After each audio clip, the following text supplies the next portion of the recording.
his flute. Okay, we're rolling. Look at his face. I can't reach.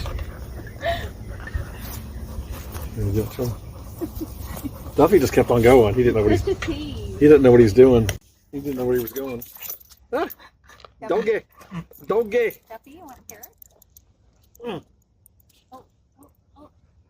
No, you can't have them.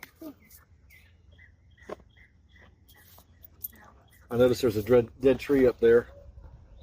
That, Oh, a pine tree? yeah, see if we can harvest that and use it for something before it rots away. I think we should probably start out with our names.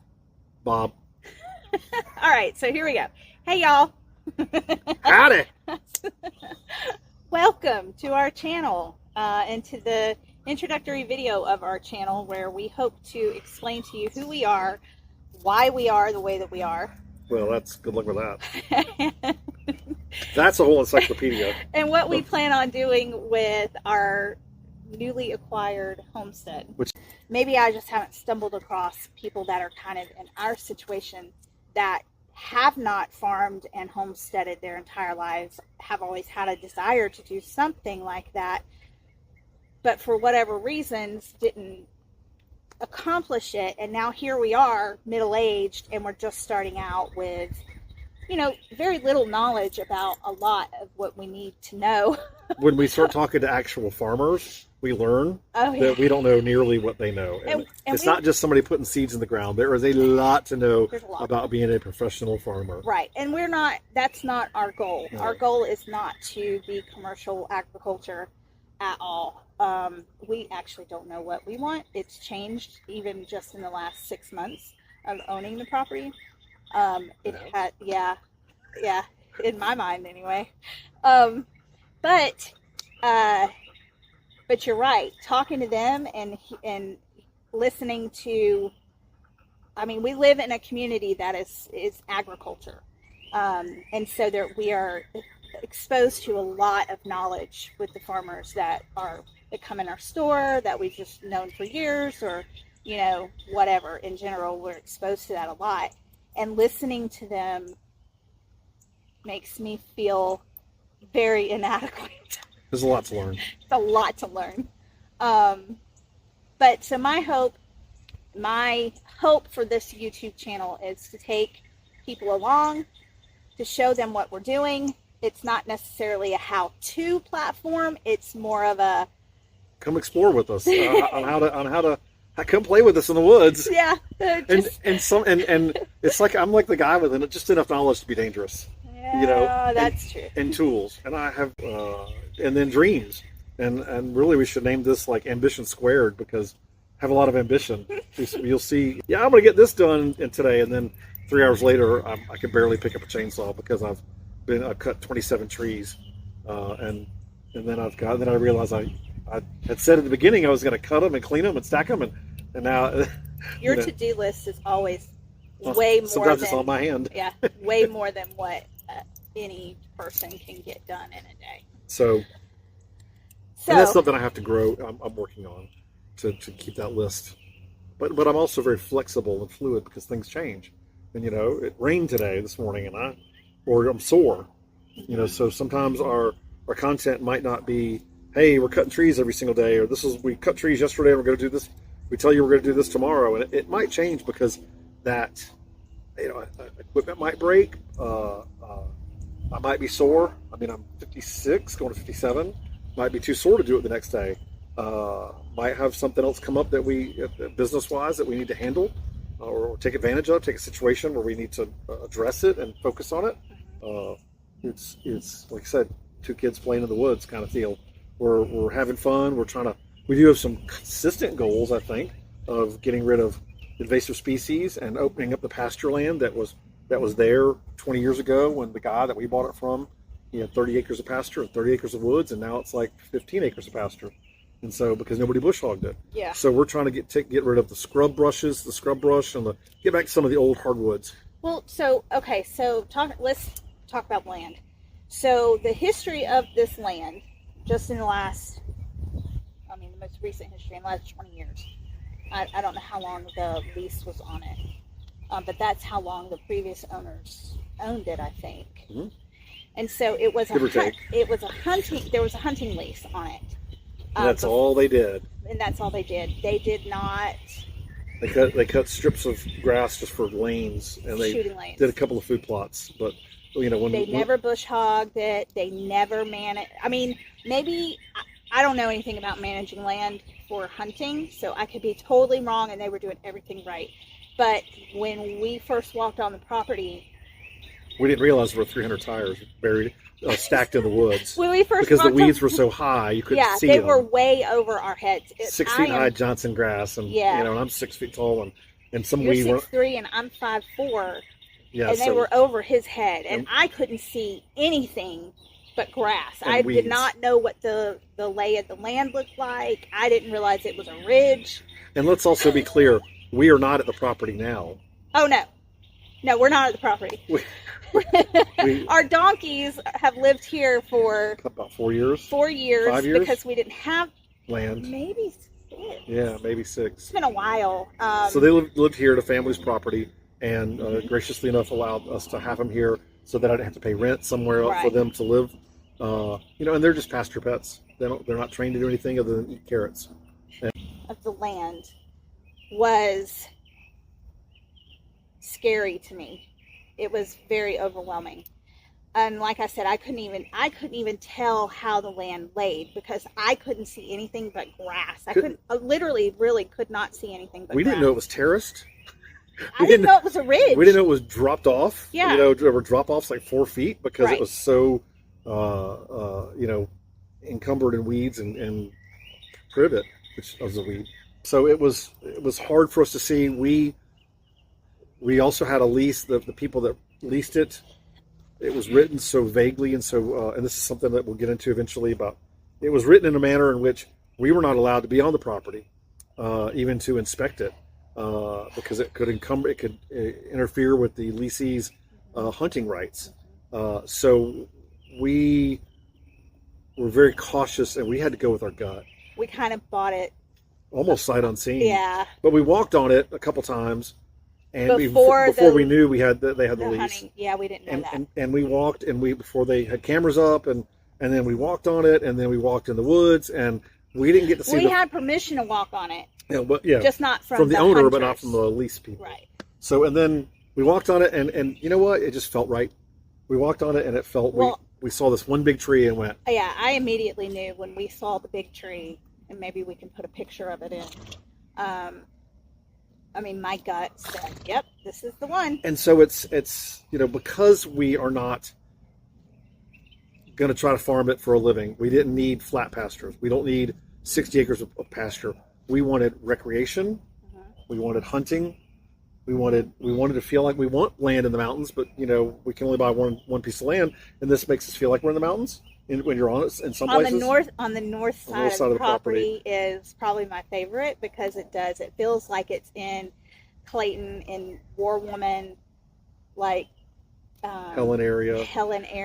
It's very steep and wooded with old trees. And so when somebody asked me, why do we buy this? I said, well, it didn't tick off 100% of what we wanted, but it got so many of them. And then sometimes it ticked off things we didn't even know we wanted. Yeah, we didn't know we wanted. Yeah. There's a swamp there. It's river frontage. There's pasture. Pluses and minuses to everything. And this one had a lot of pluses and almost no minuses. Look, she's giving him the stink eye. She's very cranky today. They don't like him, and she doesn't like him, and he doesn't like her. Yeah, she's very cranky today. She's beating up on on Duffy, the big one. Okay. So where were we? We had to change batteries. We were talking about the goals for the farm and why we bought this. We call it a farm, homestead, land. Why we bought it, and as you said, that's changed some. So what would you say your main goal, like the number one thing you want this property to be, or the number one thing you want to do, either to this property or on this property? I want to enhance the value of the property, and bring it back to almost a natural state within certain boundaries. You know what I mean? Well, it needs to be maintained. But yeah, I mean, like get rid of the invasive species. There's a ton of privet. There's a ton of tree of heaven. There's a ton of China berries. We don't have to go compete with somebody else for hunting on our own property. Like I've hunted WMAs for many, many years. I think our main goals, enhance the usability of the property and encourage wildlife. Everything from lightning bugs to bats, deer, non-invasive species, hawks, rabbits. Well, that's not my main goal. So, what would you say my main goal right now for the property is to make it look like a pioneer village. Well, that too. I guess. I have this dream of. So we originally talked about planting strawberries, doing Christmas trees, and I think those are still on the table. But I think when I said things have changed multiple times, at least in my mind, I was thinking commercial agriculture, big things at one point, like big, like strip the land and till it all and no green and, like I was thinking that's because we were watching that one YouTube farmer guy and, and I'm not saying there's anything wrong with that, but I have a different goal now. And my goal now is to have a more natural setting. So to be able to have the Christmas trees and grow strawberries, blueberries, whatever else we're going to grow. Flowers. We talked about flowers. Honeybees. But to have that to where it's not damaging the land. Yeah, and maybe it's where it's not. And that's not the right word, but a commercial process. Just talk over it. So, what were we saying? So I have a very specific way that I want it to look. Like in my mind, I have a very specific idea of how I want that to look. Fences. Well, we had talked about that, about using natural cedars and trees from the property and the black locust for the property. And I don't think that's changed. We talked a couple times. We did some research on moving an old house there, old farmhouses, and that just was not within our reach. It was. Well, I shouldn't say that. It's not something we wanted to pursue. Put our money into. Finding out the cost of it. We looked and investigated and talked to house movers. We found a couple houses that were free or very, very cheap, $1,000, $2,000. A lot of them had steep roofs. They were farmhouses. Farmhouses. Georgia sold us out farmhouses, and they weren't in great shape. And they would have was it $50,000? We got estimates. $50,000 to $80,000. I think we heard 30 at one time to move them. And these were moving 5 miles. We're not talking like moving from North Carolina to Atlanta. That's not even set up on a foundation. Right. That doesn't include the foundation. That's just moving them. If we had the foundation, would they put it on there? I can't remember. It's been a few months. Yes, of course, yes. So let's tell how we found this property. And I'm going to start. Okay. Because I thought it was crazy. I thought that's a waste of time. I didn't tell you that. I know you thought that. We drive around and I'm like, find out that guy's name and call him, but he's got that house looks empty. Let's see if they want to sell it. Yeah. And she's okay, honey. She writes it down and then we get home and forget about it. Except the one time that I actually did hunt down the people in, was it Stone Mountain or Snellville? And I actually hunted them down and knocked on the door, and they had sold it they were closing like the next week. Yeah. Anyway, so this was an idea that I think came to you while you were sitting on toilet one day. This was shooting an arrow into the sky and hoping it hit the target somewhere. This was a lawn dart, really. Oh, it was a lawn dart. Showing your age. Just because I know my history doesn't mean it's my history. This was throwing a lawn dart in the sky and hoping it landed on the bullseye. So and it did. So, in like a better way that I was wrong and Bob was right. So,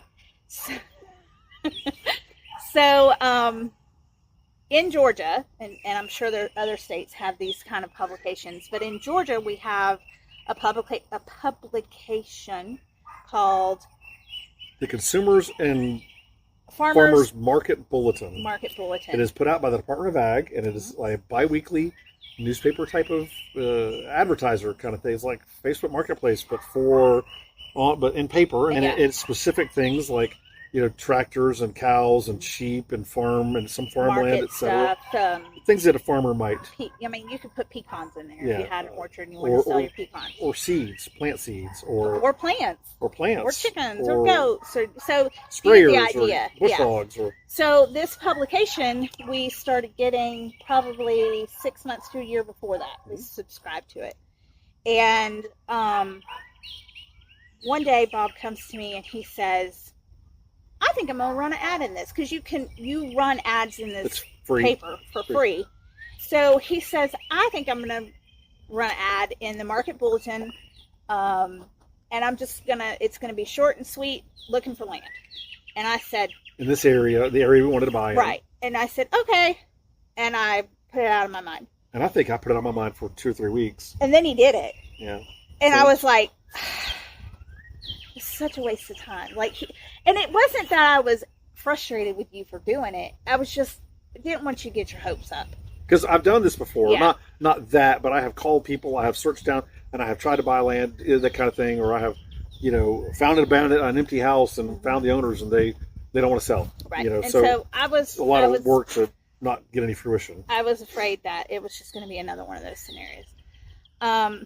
So the ad, I believe, said looking for 10 to 100 acres. Not a big spread. In near Royston. Near Royston. Call Bob. And that's all it said. And the phone number. And yeah, 2 phone calls. Yeah, and the lady was super nice, and we went and walked the land, and it just didn't feel right. And I wish I had kept her information, because she was so interesting to talk to about farming, and she grew up on the land, and she was Spitfire, and still all together there. Yeah. And then I got a call from this other guy, and I just happened to answer it. I think, I don't remember if I answered it or if I just listened to the voicemail. And I think you listened to the voicemail. And I called the guy back, and he sent plats and sent information, and in the front part of it, front page, it said... And he's also in his 80s. He's also 80 years old. He sent us... like a prospectus. In the mail. Yeah. In snail mail. Yeah, not email. Not email. And there we walked a little bit. Yeah. He was going to come. We didn't go on the land until he came by. We were going to meet over there.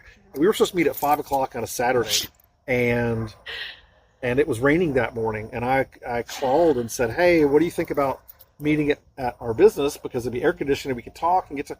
Well, he's already there at 11 o'clock in the morning, and then he shows up at the store at like 11:15 on a busy Saturday, a very busy Saturday, and he pulls out the blueprint, the plat, and he pulls out all the paperwork. It shows what he paid for it, and all the money he has invested in it and everything. And we talk for a few minutes, and we look around. He looks around, and they went on home. Yeah, because they'd already dropped everything off. But they went on home, and I told him we would have an answer for him by Monday. I think it was, or Sunday. It was Saturday, and we'd have an answer from him on Monday. What if we wanted to do something? So we went over there and walked it, and that was when we decided, hey, this is it. This is it. Ticks off a lot of boxes, even boxes we didn't know. And then so I called on Monday, and I think I got his voicemail or something, or he called me, or I called. It was back and forth. It was in the morning, and he called back and said, he said, I'll get back with you tomorrow or something. You called him with your offer, right? I remember thinking, there's no way he's going to go for that. There's no way. I think you had a different perspective on it, but I, in my head, was like, there's no way. I think what I was doing is trying not to get my hopes up, because we've done that before and that was crushed. So he said he needed to talk to his wife and get back with us, like in a couple days, and we were on pins and needles the whole time. Because wanted it really, really bad, really bad. I think this was like the next Monday. So he called us back, and basically said they talked about it over the weekend. They discussed it. They looked at the pros and cons. They prayed about it, and they feel it's really good, and they accept our offer. Which just goes to show you. And I think I cried. I'm kind of tearing up right now. You did cry. Kind of tearing up right now because we both cried. It felt so good for somebody to put faith in us. Yeah. I mean, he didn't pull credit scores or anything. I come to find out later on down the road, he tried to sell it to different people, different prices, and nobody was interested in it for whatever reason, or they wanted a lot cheaper than he was willing to go. And it just kind of seemed like it was just meant to be ours. So it just goes to show that. I was going to let him finish. No, let him go. So it just goes to show. It goes to show that you got to take persistence. You got to take a chance. You got to be persistent. You got to be smart about things, which Bob is really good about. And take a chance. Take that, like, sometimes you have to jump in with both feet. And so. And the dog. Trey.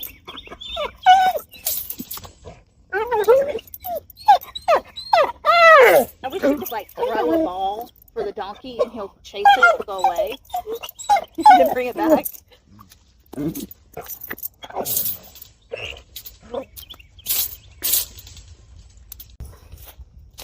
don't know why he's so interested in donkeys.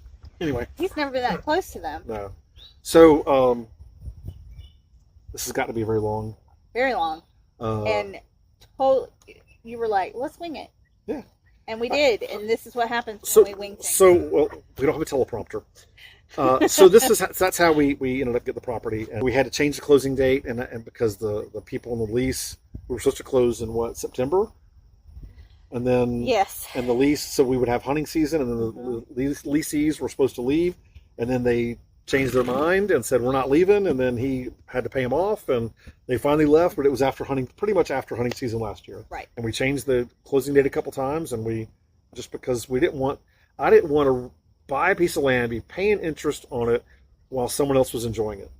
The hunters. We did that for 1 week. I could deal with it for 1 week. Mm-hmm. And we still drove by every night and every morning. And we did. Every night we would drive by there and roll the windows down to see if we could smell turn the lights campfire. And turn there was the lights off to see if we could see flame, like a campfire. And at least one of the guys was there. Yeah. Until. And it was cold. Like Thursday. Like we were certain they weren't going to be there because it was like during the week. And it was after like Thanksgiving. 20 degrees. Yeah. And there was a hunter there. And he was there. And then we think, and I drove into the hunt camp, into the property one day, and he wasn't there. And I'm guessing he came and we took it to the processor, and I just happened to drive in. He was gone. I drove in. I mean, I just drove in, just right inside, 100 yards inside, and then came back out and left. And then he probably pulled in right after. I mean, we just 2 ships in the night, kind of passing like that. But let's talk about the YouTube channel a little bit. Okay. So part of the reason why we want to do this is bring people. It's an archive for our families. It's a get to see the before and after. It's you might be interested in doing something like what we're doing, but even your oldest son, when I was over here doing things, had said we all should do a YouTube channel because people will be interested in that kind of stuff, and so. Now that we're doing it on our own piece of property, and we just it's kind of come together.